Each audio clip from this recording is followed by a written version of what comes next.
नमस्कार, मी प्रवीण तायडे. व्हायरल न्यूजमध्ये स्वागत आहे. तुम्ही बघत आहात व्हायरल न्यूज. प्रभाग क्रमांक 7 या ठिकाणी आहोत आणि इथलचं मतदान केंद्र स्थलांतर झाले. विद्यापीठ या ठिकाणी गेलं आहे.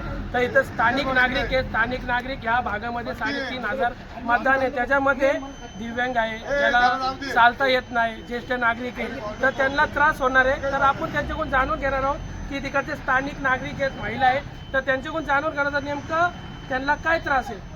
तर काय त्रास आहे? आम्हाला गुडघ्याने चारायला येत नाही. आम्हाला इथेच पाहिजे. आम्ही बरेचसे म्हातारे लोक. किती दिवसापासून तुम्ही इथं मतदान करताय? तो आता माझ्या आला 48 वर्ष त्याच्या पुढे आम्ही तिकडे कुठे लांब नेलं तर आम्ही येऊ शकत नाही. आमची कॅपॅसिटी नाही. आता मी लग्न चालू गुडघे माझे दिसत आहे. इथं नसेल नाही, पण तुमचं एकंदरीत तिथं जायचं यायचं इथं डिवायडर बी बोलताय, जाणं येणं कसं आहे?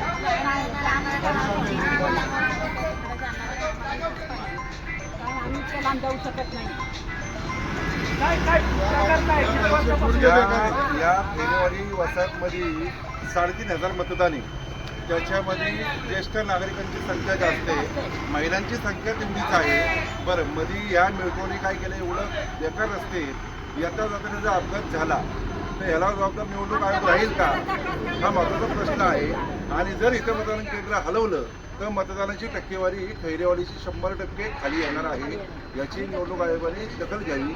आणि इथं गोरगरिबांची मुलं शिकायची शाळा क्रमांक 57 ही शाळा बंद करायचं काही कारण नव्हतं. एखाद्या परिस्थिती या शाळेत मी स्वतः शिकलेलं.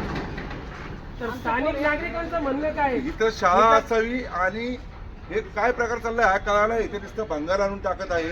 तरी हे भंगार ताबडतोब 2 दिवसात हलव. आणि खालच्या ज्या 3 खोल्या आहेत त्याला खोली नंबर निवडणूक आयोगाने दिलेला आहे 160, खोली नंबर 161, खोली नंबर 162. या 3 खोल्यांमध्ये जे मतदान होतं ते इथंच द्यावं ही निवडणूक आयोगाला इथल्या नागरिकांची विनंती आहे. जर नाही दिलं तर मग मतदान करायला कुठं जाणार गेले कुठं काय तुम्हाला सध्या हे गेले विद्यापीठच्या चौकात कुठेतरी. आणि वाहतुकीची समस्या एवढी बेकार आहे, भरपूर ट्रॅफिक आहे. मतदानाला 4 मशिनी आहेत.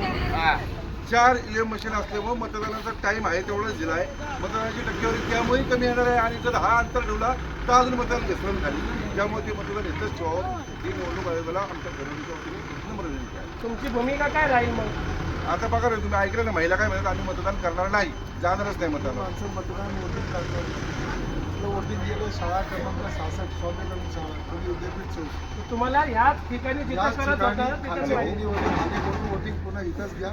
इथल्या बायकांचे गुडघे गेलेले आहेत, आजारी आहेत बायका.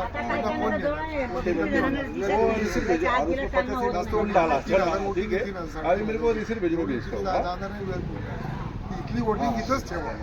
इथली वोटिंग घालू नका. नाही इथली लोक वोटिंग करणार नाही.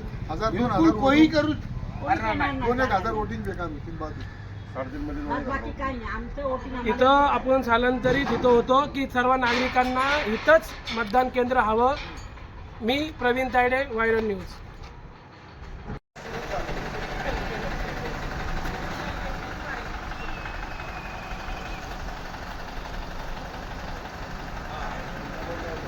आतमध्ये रूम मध्ये ना, आतमध्ये आता कॅमेरा काढला आता ये ना.